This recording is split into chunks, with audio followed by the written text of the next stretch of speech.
we will do the exercises for February 24th. That's available in Canvas, and it discusses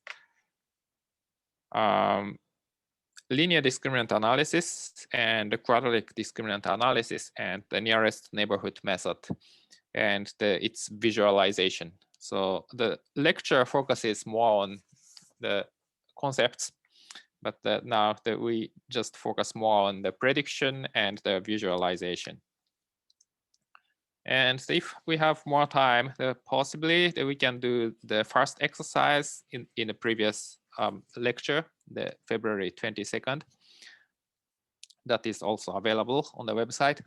And yeah, if we have time or you want to skip the exercises, then we can start chapter 6. But the chapter 6 has newer materials, so probably it's good to cover more exercises today. Okay, so exercises for 24th.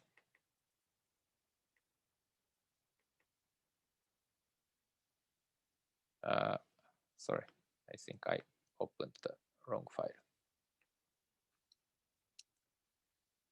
Yeah, so the iris dataset, you can see the file. So iris dataset in the default package include 50 observations each for 3 species of iris, the setosa, versicolor, and virginica. And each observation has 4 variables: the sepal length, sepal width, petal length, and petal width. So basically, this is 150 by 5 data frame. And we want to classify observations into 3 species by the 4 variables. So this is probably the most famous, most famous data set for the classification for the smaller number of groups. So even you can find almost identical questions on the website. I think the last year someone pointed out that my exercises are just accidentally, I mean, they're just the same as some exercises online. So everyone can come up with this. So when I was in Wisconsin, when I was a graduate student in Wisconsin, even the Christmas party has a quiz that how many observations are in iris dataset. So this is a really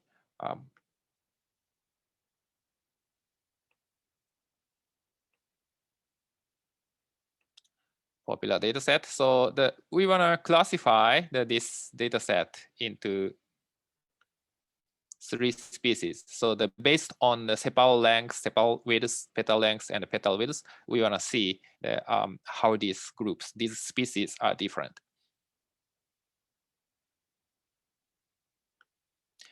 Yeah, so yeah, you can type iris, maybe head of iris.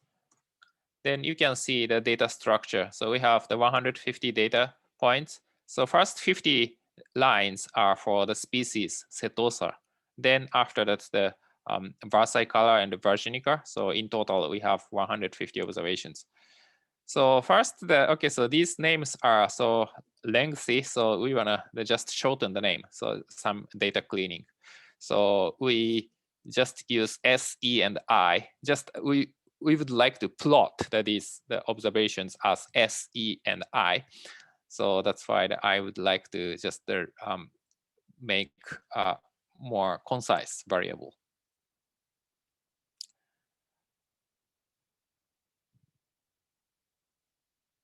Yeah, and also the level, the S, E, I. Yeah, setosa, versicolor, and virginica. So if we use SEI, then actually the order will be different from original data set.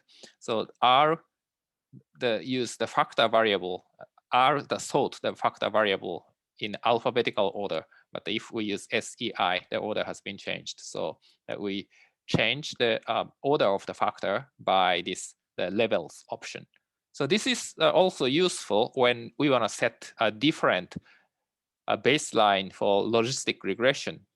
So if you put the factor variable, suppose we have the 3 levels, the ABC, then A becomes the baseline. A becomes baseline. But sometimes it's not convenient to make A as a baseline because we have the very few observations for baseline.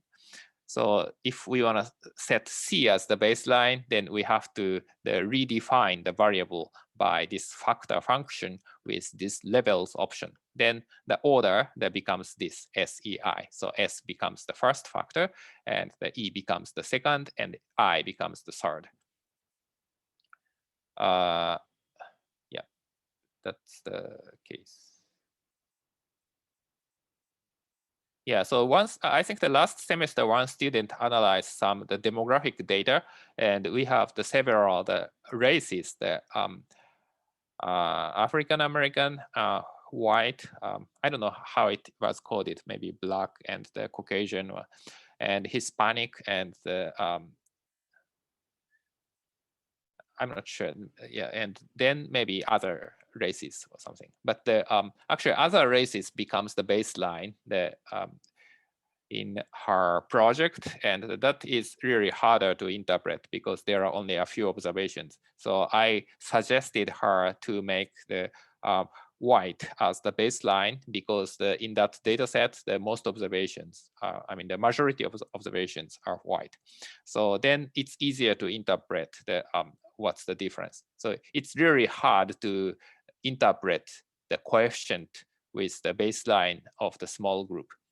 Suppose we only have the 3% of people who are classified other races, and if we set that as the baseline, it's really hard to interpret the coefficient for the white or African American or Hispanic.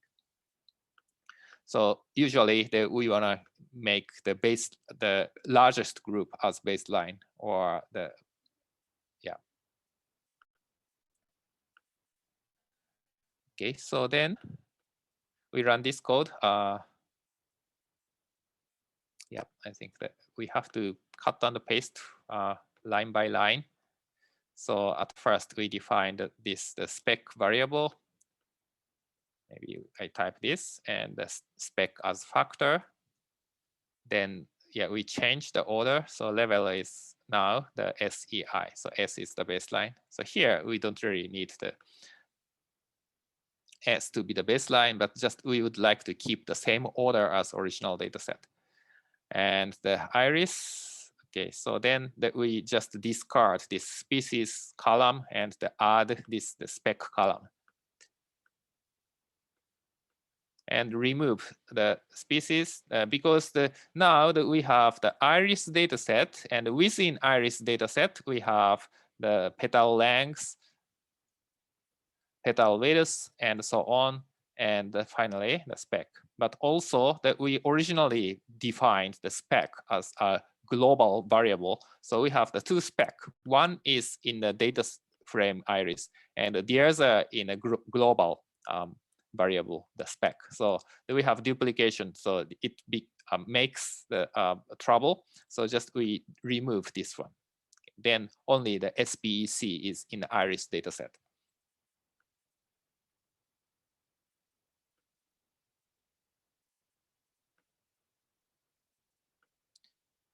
Yeah, so now that we can see the first 6 lines of the data, so the species becomes the shorter one. Okay, so now that we want to make a pairwise scatter plot of all 150 observations with different color by species. So we would like to make a scatter plot. So the pairs function is convenient to make the multiple observations.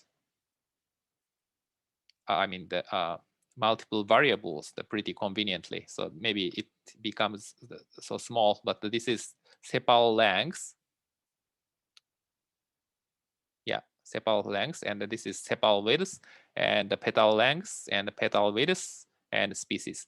But it's really not convenient in this to see this graph because we are not sure which observations are the setosa and which observations are virginicolor or versicolor. So we would like to color it, and we would like to distinguish those groups. So we have some information such as first group. This is the setosa has relatively smaller petal width. So probably this corresponds to this group, but it's really hard to see.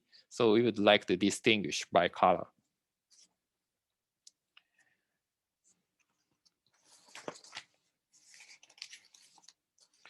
So in such a case, that we can use the color function. So basically, the color option, maybe it's good to know that the 1 is black, 2 is red, and 3 is green, and so on. I forgot what is 4 and 5, but at least we can distinguish color by specifying this color code. So for iris, so we only need the first 4 variables. Then we distinguish the species by the color. So here the S is 1, E is 2, and I is 3. So if we specify this, then plot, we have the circles for setosa and the red circles for versicolor, and versicolor, and the green for virginica, and so on. So if we make pairs, it becomes this. So it's much easier to see what's happening. So if we only use the sepal lengths and the sepal widths, it's hard to distinguish this second and third. So versicolor and virginica. But still, we can separate this with setosa. It's a little bit complicated separation line. So we have to use some straight line with some slope. And still, maybe one observation is a little bit special. So we may have some classification error. But if we use, for example, petal length and the petal width, it's easier to distinguish this red group. This is the virginica and the versicolor. So still it's a little more difficult to distinguish these from setosa, but it's much easier. So if we use, sorry, go ahead. Yep. Sorry, I little bit confused. Why our variable are diagonal? Could you please explain these plots? Because thanks. Yeah. So this is similar to the summarized result for the soccer league. So this is the sepal length and the sepal width. So this is the scatter plot. X-axis is sepal width and the y-axis is sepal length. Okay. So this 2, 2, 4, but this x-axis is sepal width.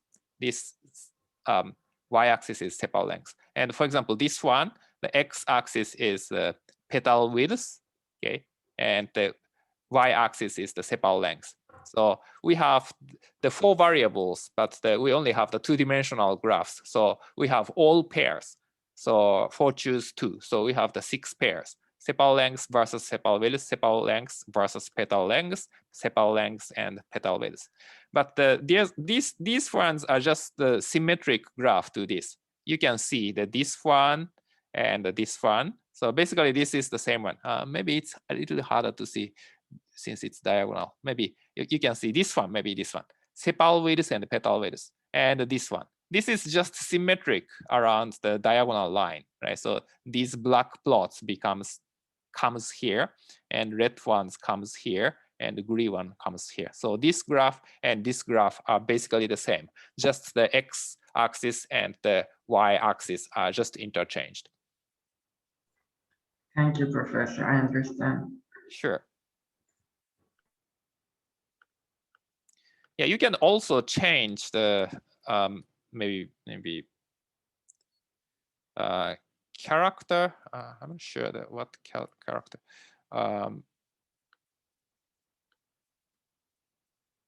Not character. We can maybe shape. Also distinguish. Maybe help pairs. You can also change some other options. Label.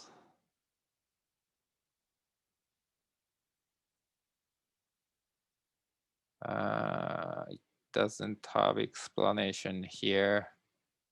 Yeah, sorry. So you can change also the shape of the plot and the some other factors, like such as the maybe size. Maybe size, it's maybe CEX, maybe. Oh, maybe we need the numeric.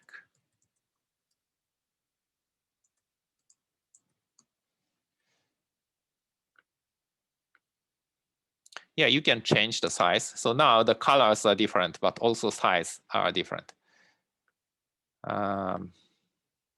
Maybe also character. No, character is not used. Shape. No, sorry. Maybe some other options to change this this figure. But for now, just distinguish by color. Maybe only the problem is when you print out this with the black and white printer. Okay, so this is the pairwise scatter plot. So now that we want to implement the linear discriminant analysis to distinguish this. So linear discriminant analysis, basically the idea is to think about the center of the graph. So red one is, we assume that the red one, so each group is distributed as the multivariate normal distribution. So we estimate the center of each group. Then we think about the density function of each group. Then to compare, by comparing those density functions, 3 density functions, that you can calculate the probability of each location. So I mean the probability. So the probability for each location to be in a specific group. Okay, so the LDA that we want to use, and the LDA function is in the default package. So just that we name that is the LDA function, and okay, so maybe oh yeah, LDA1. The spec, the specification, sorry, the species. The species is the response variable. So we fit this on petal length and the petal width. Okay, so for now, just that we start with 2 variables for demonstration purpose. We only have 2-dimensional graphs, so it's easiest to understand. It's easiest to understand the case that we have the example with the 2 predictors. Sorry, the LDA is in some package. Maybe this is in the mass spec package. Sorry. So the library mass. So this. Okay, so now that we set the LDA. So if you type LDA1,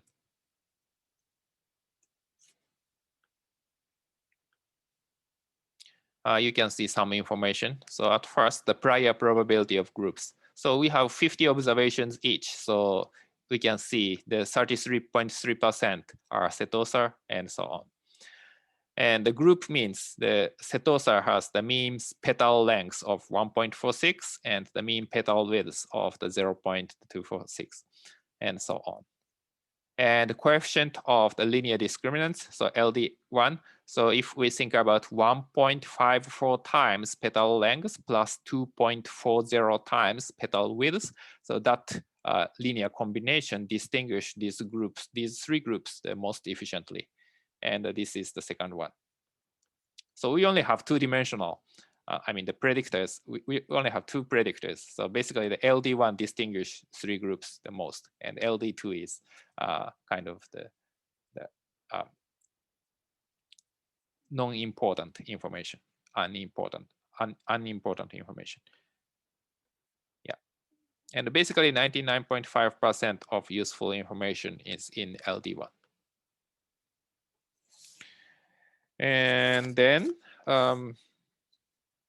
now that we want to make a prediction. So basically we identified the center of the data, and it didn't show here, but it also estimated the variance, the variability of the observations. So we basically defined the density function for each of the species. So now we can calculate the the probability.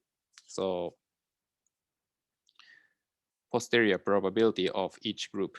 So we can use the predict function to see the fitted probability, and we have to specify the type as response.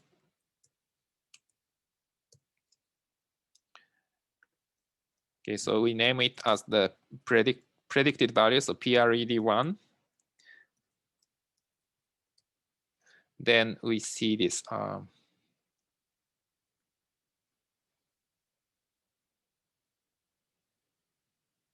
sorry.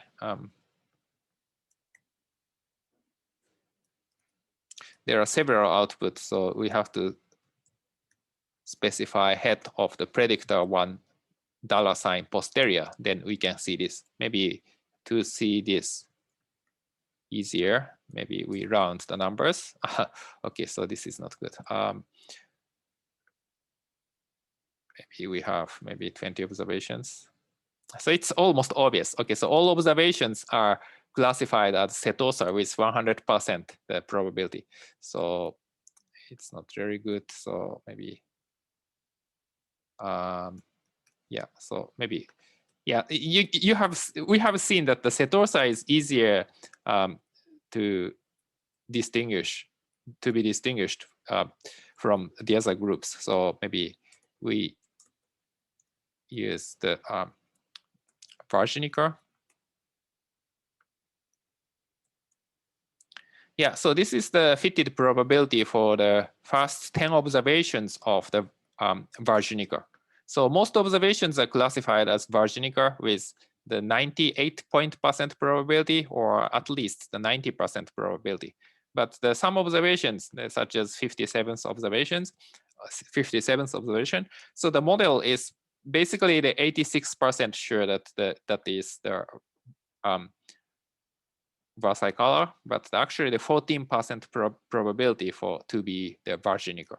So it's a little bit harder to distinguish the versicolor and the Varshiniker. Maybe we see the first 10 observations of Varshiniker. Then, yeah, even some observations are more difficult to distinguish. Actually, this makes almost an error. So this is actually the versicolor.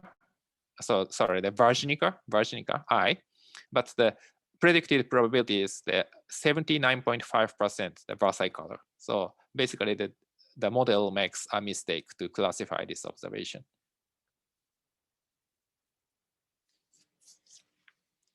Okay, so now that we see how many observations are explained correctly and how many observations are not explained correctly. So basically, if we see, for example, this line, 107th line, the predicted species is this E, so versicolor, because this 0.79 is largest in this line. But for example, 108th line, the 0.993 is largest, so this observation should be classified as I, so Varshiniker. So at first, we just from these probabilities, we want to make the predicted class, predicted species. So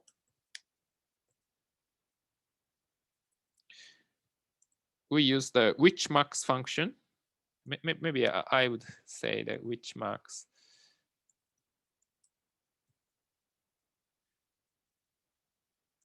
So Witchmax function specifies the location of largest observation. So 4, 1, 2, 3. So this is a vector of 4, 1, 2, 3. 4 is largest, and 4 is the first element, so it returns 1. So if this is 5, then this is 2. Okay, so 5 is largest. So the second place, the largest observation. So from our predicted probabilities, that we apply function. So apply function, just apply some function for each row or each column. for each row, the row is the first index, so that we specify 1, then which marks. So basically, this is the object, and this means the index 1. So this is row index, and this is which marks function. So we apply which marks function for each row of this data frame. Usually matrix, but matrix. Predict 1. So now maybe we see the head. The first 6 observations. So these 6 observations are, the first 6 observations are classified as the setosa. Maybe you can see everything. So you can see first 50 observations, they're all classified as setosa. So setosa is actually distinguished by the model from the other 2 species. But the second group, the 2 is E. So E is the versicolor. So the 50 versicolor observations, so 51 to 100. Actually, the most observations are, the predicted as the versicolor, but there are some exceptions. Maybe the 71st observation and the 78th observation. And so we made 2 mistakes. The model made the 2 mistakes. And the last one, the species 3, is the Virginica. That we have, I think, the more errors. So here, the 120th and the 134th and 35th, but only 3 observations. So that's good. So if we use the table, we make a table of this, you can summarize this result. So species, this is the truth, and the second one, this is the predicted species. So if we make the model, I think the species are only in the iris dataset. So iris, this object LD1 spec 1. Sorry, LD1 the LDA1 spec. Okay. Then this. So actually, the 4 observations are misclassified. So I missed one maybe, or this one, 101st, and this one, 120th, 134th, and 35th. So we have 4 observations misclassified. So the LDA explains the 144 observations species, but for the other 6 observations, the LDA does not explain why these observations are versicolor or Virginica. Yeah, so now, do you have any questions? So not much theory here. So just we fitted data and we calculated the probability, and from probabilities, we made a table. And so now the visualization, F. And we use the library, KLAR. I'm not sure what is the what the KLAR stands for. But so if we use this package, we can use the part IMAT function. So this can basically visualize the categorization problem if the probability is given. Actually, model is given.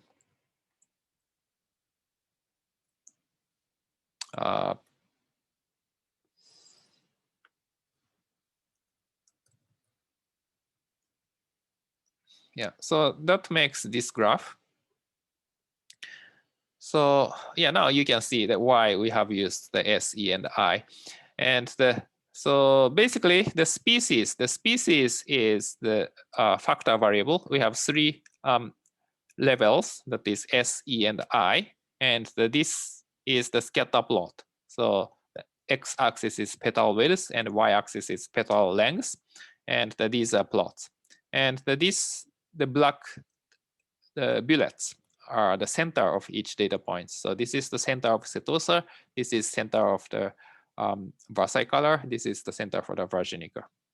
And this is the basically the separating line. So this is the boundary for the model. So if the observations are in the blue area, then observations are classified as the setosa. And here, white area, the versicolor, and here, the virginica. So it's easier to see. So this can be done because we only have 2 predictors. If we have 3 predictors, that is the 3D graph. So we cannot make this graph, this figure, this graph. But for 2 predictors, it's really good to visualize in this way.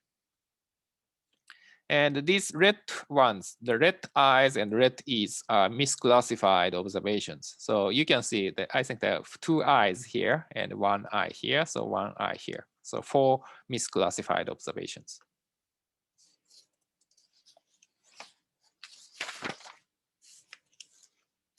So, okay, so now that we go to the model with 4 variables. So the strength of statistical model is that we can deal with the many predictors. Up to 2 predictors, you can usually we have a good sense about what's happening behind the model. But the more than 3 variables, it's hard to see. So possibly that, you know, exceeds the humans, you know, the imagination, and the prediction model is much better than the humans, you know, just first impression.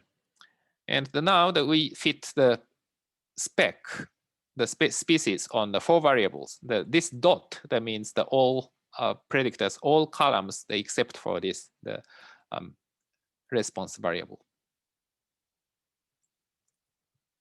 So all 4 predictors, and we fit the model. So if we type LDA2, then you can see that we have 4 predictors.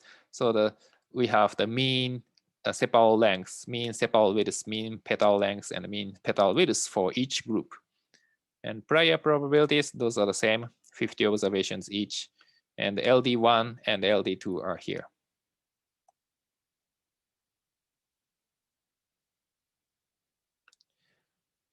So still, and the first component explains 99.1% of the information.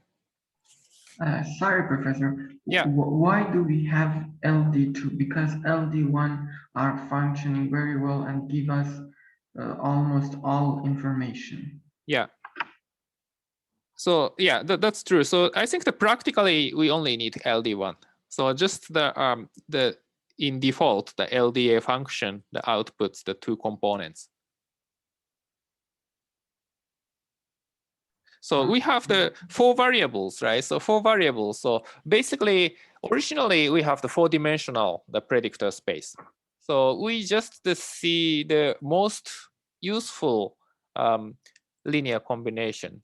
And basically, we may have up to 4 components, right? So we have the 4 predictors, and we do linear transformation.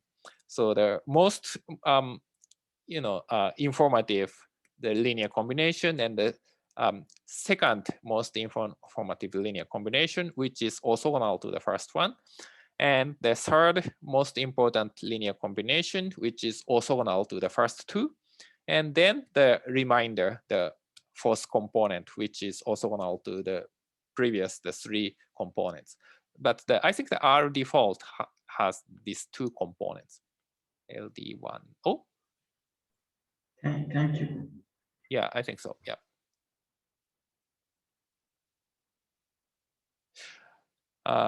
Yeah, and yeah, so that's it. And yeah, so anyway, so but anyway, so we use the 4 predictors, so at least the fit should be better. So we can see how good it is. So predictor 2, predicted value 2, so predict, we repeat this LDA2, and iris dataset, and the type is response. Okay, so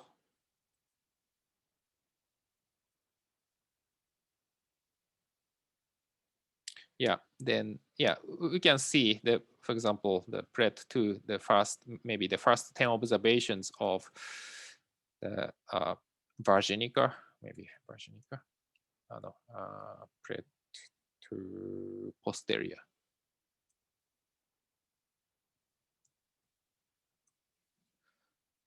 Yeah, yeah, it's a little bit hard to see, so maybe we round the numbers to 4 digits. And you can see the result looks much better. So if we compare this with the predicted result for the previous one, so previous one, for example, actually it misclassifies this 107th observation. But now the 107th observation, it's classified as the Virginica, and actually with 95% probability.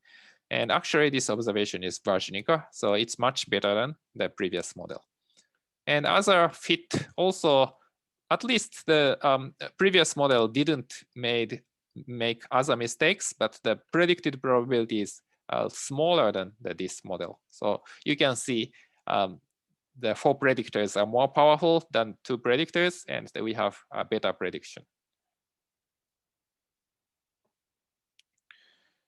So again, the LDA2,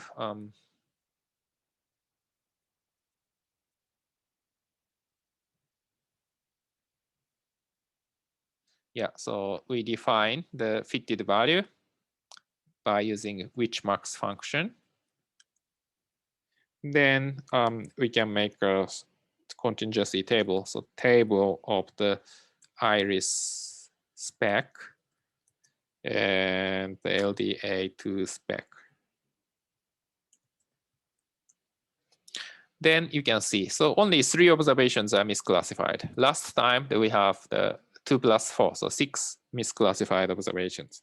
So performance gets better, but this is not the test error, but this is the training error. So training error is always smaller for a larger model.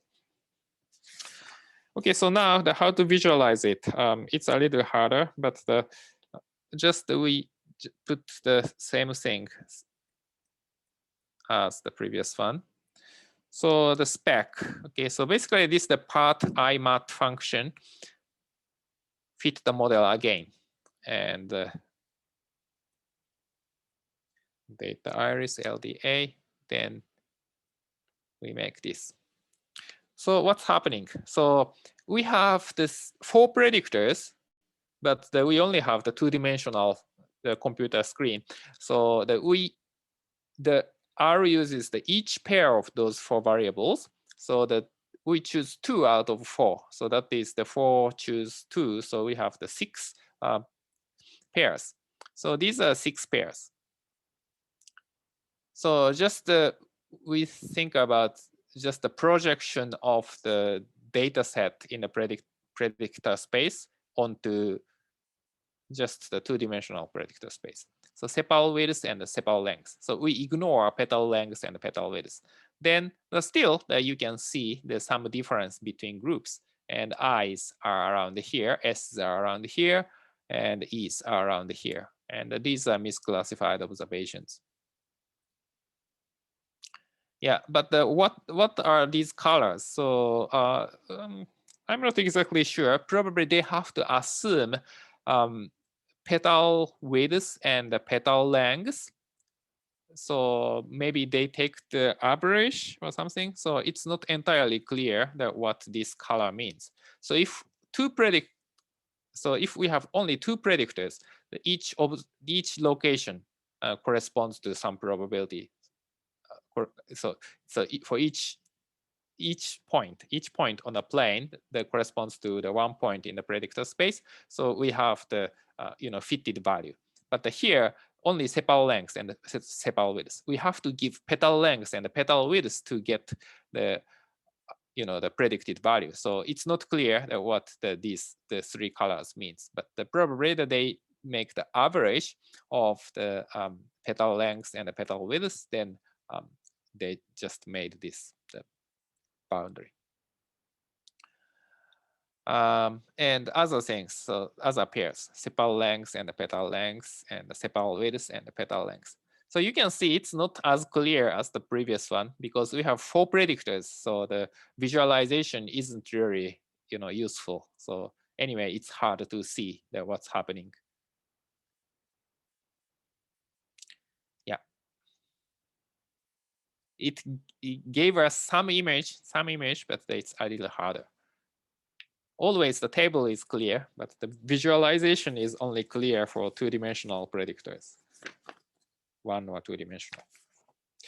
Okay, so yeah, so now we have seen that the visualization is hard if we have more than 2 predictors. And if only 2 predictors, we don't really need the statistical model. We can just see the graphs.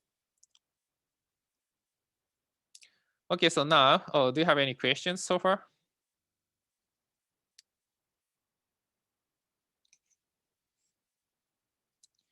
So visualization, it depends. Only 2 predictors, that you can certainly try visualization. More than 2 predictors, sometimes it's hard to see, but still the part I MAT function can make some graph. Okay, so H, we do the same thing for QDA, quadratic discriminant analysis. So QDA, remember that we have the different variance for different group. So that makes more flexibility, and the boundary of the groups becomes the quadratic curve. So that's why we say this is quadratic discriminant analysis. So basically, we can say that we are finding the optimal separating the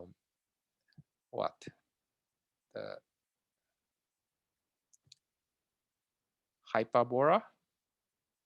Yeah, yes, we are making the optimal separating hyperbola, not the optimal the straight line.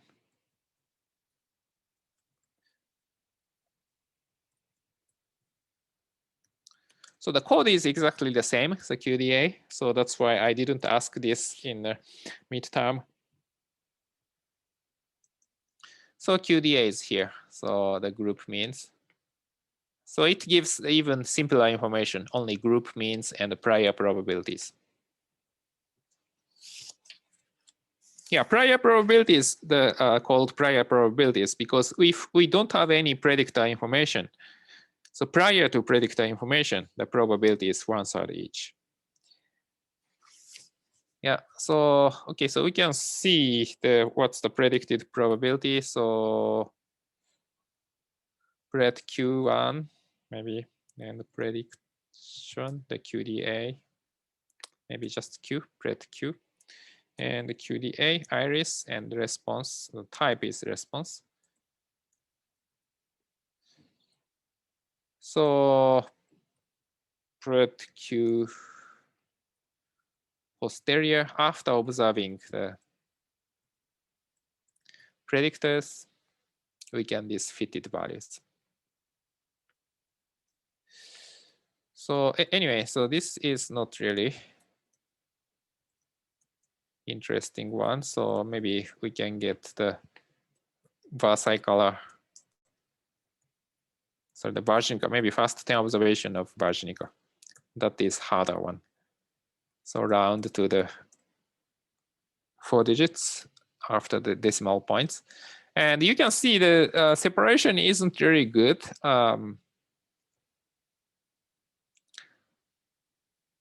Yeah, so at least it's slightly better than linear regression in the sense that no,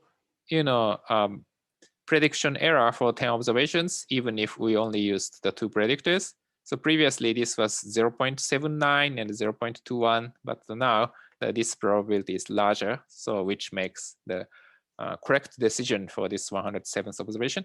But yeah, so that's the maybe benefit of QDA, but probably it's not much better. So these probabilities are not really close to 1.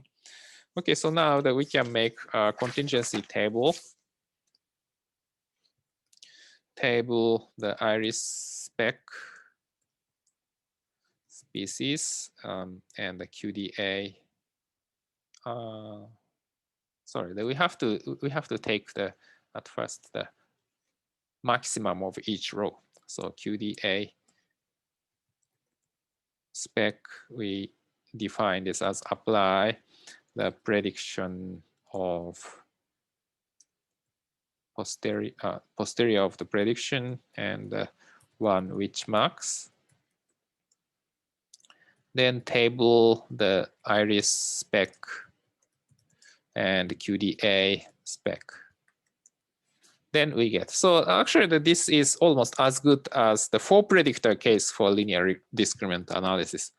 So quadratic discriminant analysis has just more parameters. So it actually nests the LDA case, all LDA cases. So the training error is smaller than LDA usually.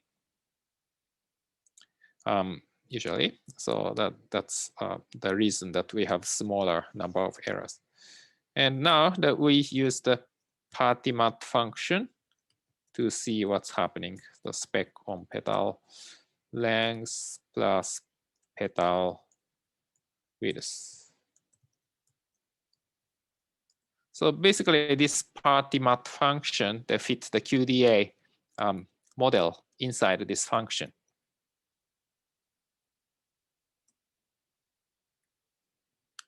So we have to specify data is iris. Then the result is here. Yeah. So now the quadratic curve is the boundary. It may not be hyperbola. It's not clear what's happening, but the probably maybe the other side also we have. So at least this is quadratic curve. And we can distinguish this E and I better. We only have the 3 observations misclassified. We only misclassified 3 observations. Probably if we use the straight line, maybe these observations are misclassified, or maybe these 2 observations are misclassified. So, but if we have this curve, quadratic curve, then we can reduce the number of misclassified observations. Yeah, so in reality, this should be smooth curve, but probably they use some grid search or something. So that's why this is not smooth. Yeah, questions? And we skip the 4 predictor version. We will have the little different the boundary. Maybe it's a colorful, the beautiful graphs, but if we put 4 predictors, basically the uses the 2 predictors at a time. So we make the 6 different kind of the marginal distributions. Okay, so now the I, K and N also we want to do. And the K and N is in library class classification. And the K and N, okay, so now again, we use only 2 predictors, petal width and petal length. So the 3rd and 4th predictors. So we run the KNN 10. So we have the 3rd and the 4th column as predictor. And we are just seeing the training fit. So that we use the training set and the test set as the same data set. So basically the X of the training set and X of the test set. And then the Y of the training set. That is the format of the KNN function. And we have to specify K is equal to 10. Then they did some, maybe you can type KNN 10 and what's happening. And actually it only returns the result. So KNN doesn't have much theory, so just we choose the 10 closest observations, then basically use the majority rule to make our prediction.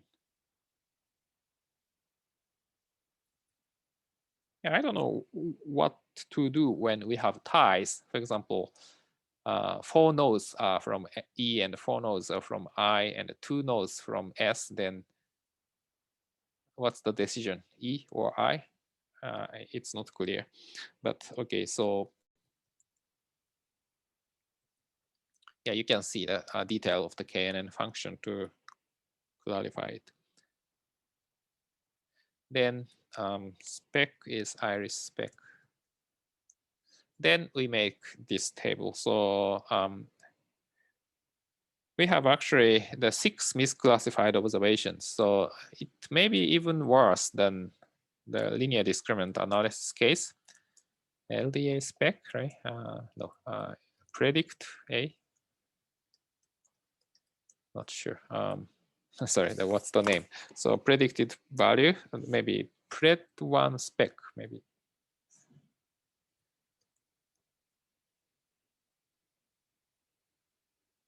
No, maybe LDA1 spec. Oh, yeah, so almost at the same level. So the KNN with k is equal to 10, that does not fit well. Of course, if k changes, then the situation may change. Maybe if we use only 5, then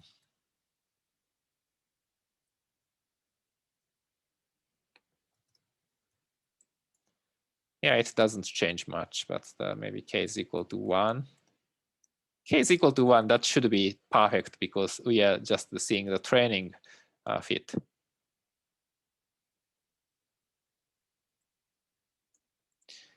Still one mistake. That sounds strange. It sounds strange because we are seeing just in-sample fit and we use just one closest observation. So maybe possibly 2 observations are at the same location, maybe 3 observations are at the same location. So that makes some trouble. So certainly, even if we use the training set to, we have the training and the test sets are the same thing, still we have trouble if we have multiple observations at the same location, exactly same location. K is equal to 30, larger, then maybe more classification errors. I'm not really sure how to make the the scatter plot, the separated by color for K and N. Yeah, you can develop some function to describe it. But I think the part I mat function that does not deal with K and N. Okay, so this is the exercise. Do you have any questions? So at least the LDA and the KNN are in the midterm. So maybe slightly different questions from this, but I hope this is somewhat useful to understand what to do.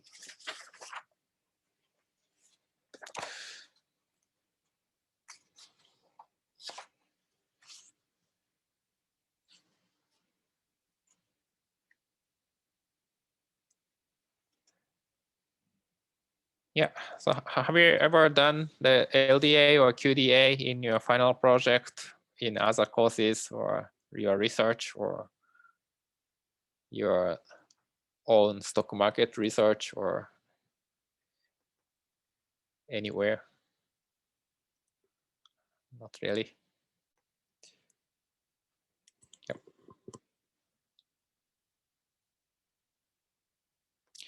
Okay, so I don't know what to do. We start chapter 6 or okay, maybe I make a survey. So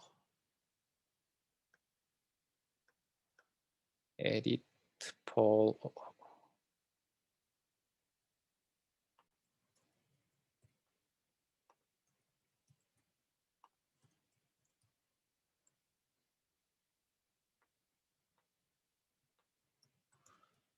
So what to do next?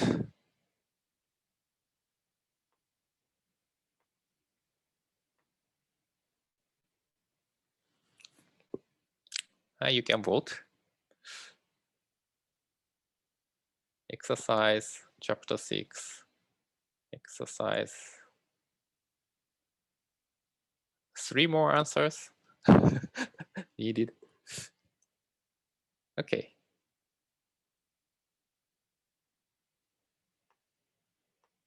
Maybe the 2 people are trouble. Maybe they're listening, not listening, or using a phone. Okay, so here's the results. So exercise. Okay, so we do the exercise from the previous one. So the exercise for February 22nd.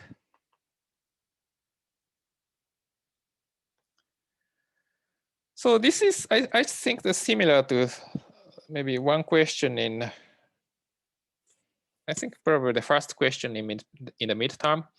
So we have the data set. So data set 8 includes 100 observations of point x, y, and we want to fit the best polynomial, the curve, which can predict out of sample data set. So at first make a scatter plot, then do tenfold cross validation to choose P, then the overlay the result. Okay, so what to do? Yeah, so at first we have to read the data. And this data is in my folder. So to identify your default,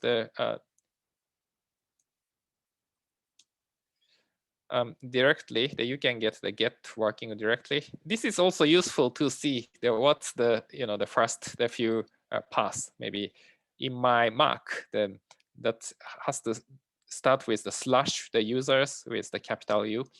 So we have to set the working directly to get to. So my working directly is the WSU, the teach and start, and the exercise need 210222, I think. No, teach the start exercise the 21022, or maybe 21W. Yeah. Okay. So yeah, working directly, if the path is wrong, then we get this message, and path is correct, then nothing happens. Okay, so now that we read the data.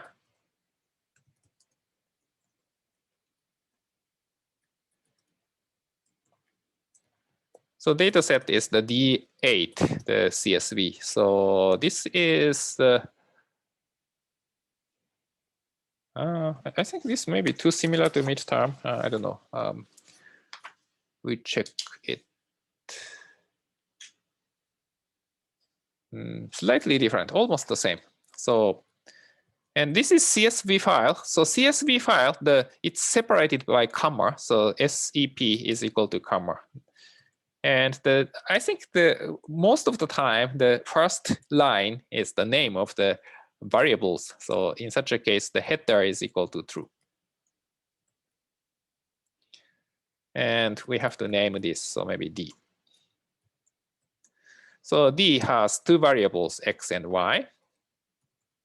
Maybe we attach, maybe just in case that we check if X and Y are in our session. Okay, no. So attach D. Okay, so now that we can derive X and Y. X is these 100 observations. Oh, okay, and Y is also. Okay. And what is the scatter plot? Scatter plot is just a plot X, Y. Then we can get this. Oh, okay. So this is probably the sine curve. You can see, especially the peak is at around 1.5 or 1.6. So you can imagine this is a sine curve. And we are approximating this by the polynomial. At least I learned that they approximate the sine curve by polynomial to calculate the value of the sine curve in a functional calculator. At least many years ago, 30 years ago. I think about 30 or 30 years ago, my yeah, my older brother told me that okay, so how to calculate the the sine of the 89-degree in computer. Then he said that they used some polynomial around some point. Probably not around 0. They use the Taylor expansion at the good place, maybe at the, I don't know, at the 40-degree or 50-degree, I don't know. But yeah, they use it. So it's useful to fit the sine curve by polynomial, but especially that this has some errors. So it's interesting to see what's the fitted curve. So can you imagine what is the optimal p? P is equal to 1. If we use the polynomial with degree p, we fit the straight line, probably straight line around here. It makes more sense, right? And p is equal to 2. I cannot really imagine. Probably like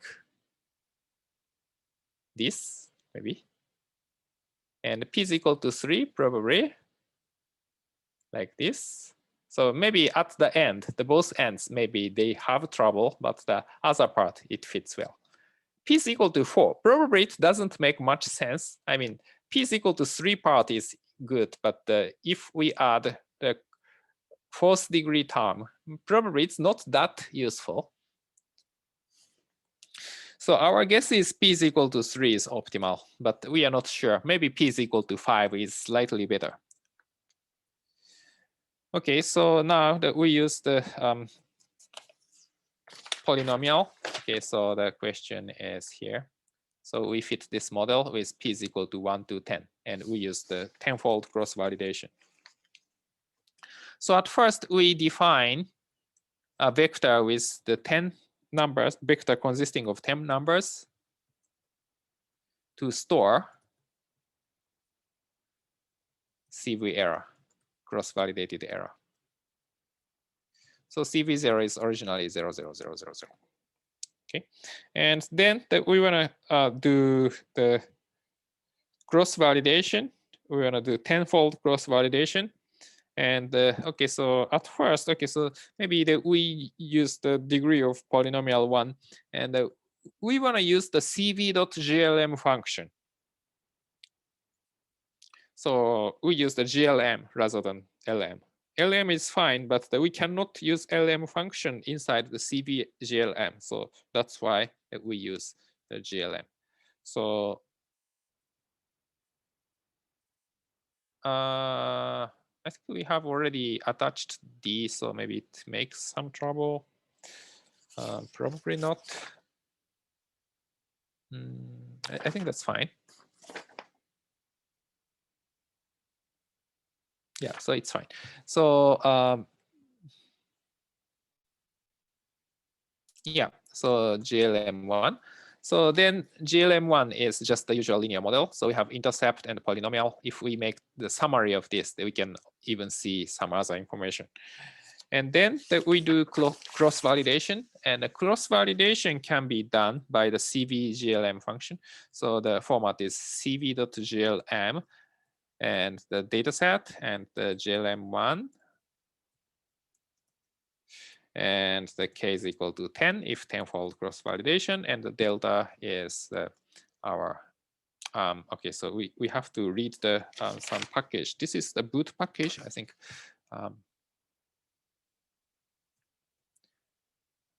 Library boot. Then we can get the cross-validated error. Okay. So basically, you can see just first number, second number have some slight adjustment based on some number of observations. Okay, so now we want to do this for I is equal to 1 to 10.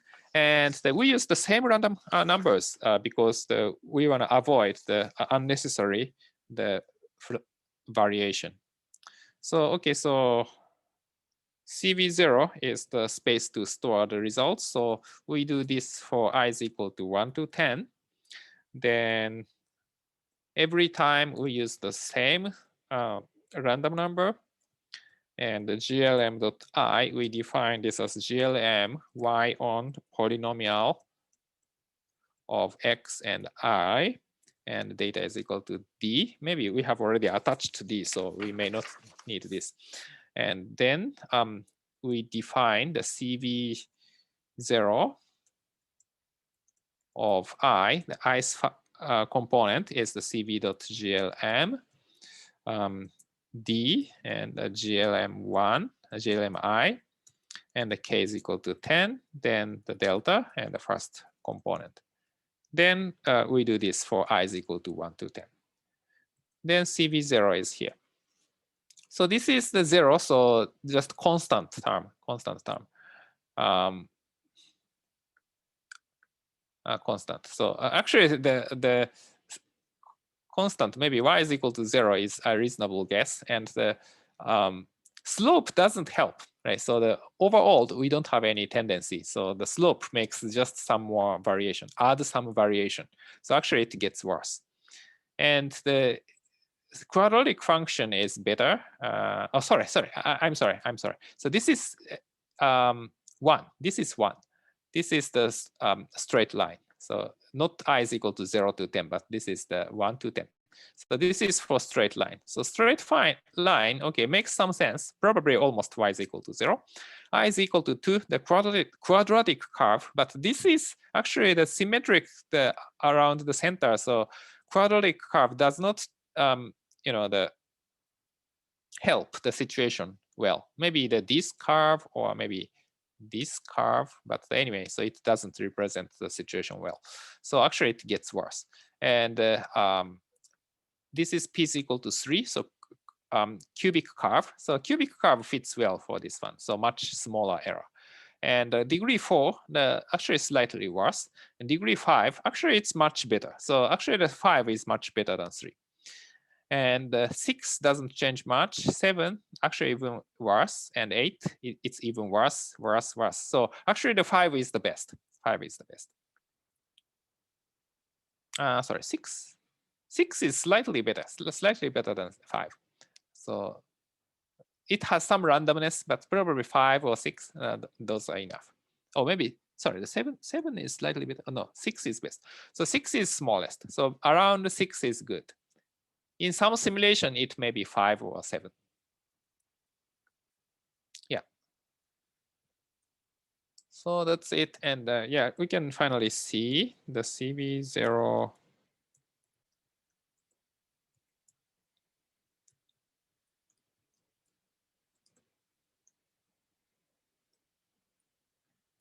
So think about the number of predictors and the cross-validated error. Then we can get this. So this B is the type B is the line and scatter plot. So that we have the plot as a circle and also line between these circles. So you can see the p is equal to 1 and 2 are bad, and 3 and later almost the same, but the 5 and later slightly better than 3 and 4. So probably most people you choose maybe 5 or 6. I think logically 6 has smallest, so maybe 6. But this difference is very small, so possibly that we can do cross-validation with larger k or maybe tenfold cross-validation several times and see if what's the difference between p is equal to 5 and 6. Yeah, so best fit is 6. Okay. So maybe, yeah, then lastly, that we fit the model and we make a figure for this. So the best fitted curve.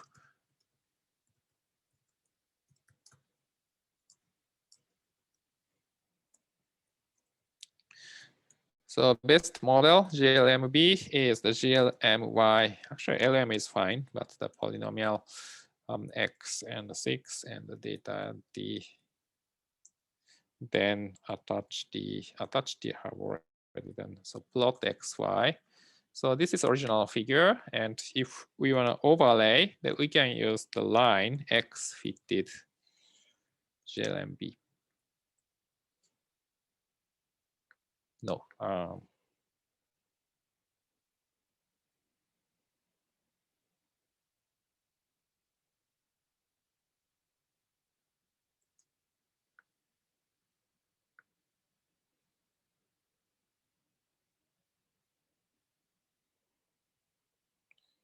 No, I think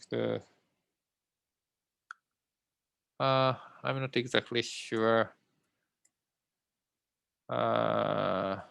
Line does not, lines, sorry, lines. Then we can fit the 6-degree polynomial. So yeah, so it fits pretty well. It fits pretty well.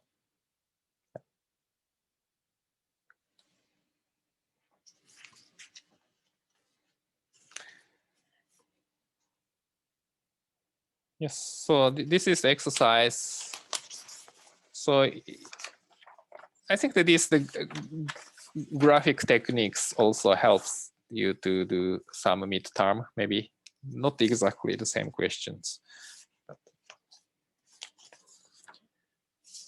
yeah, okay, so starting next week, we start chapter 6.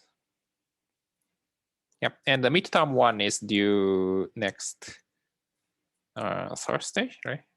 Wednesday? So Thursday, yeah. So still you have time. So I strongly recommend you to do this weekend. And if you have any questions or troubles, then ask me question at early stage. Okay. Okay, so if you don't have questions, have a good night. And otherwise, you can stay online.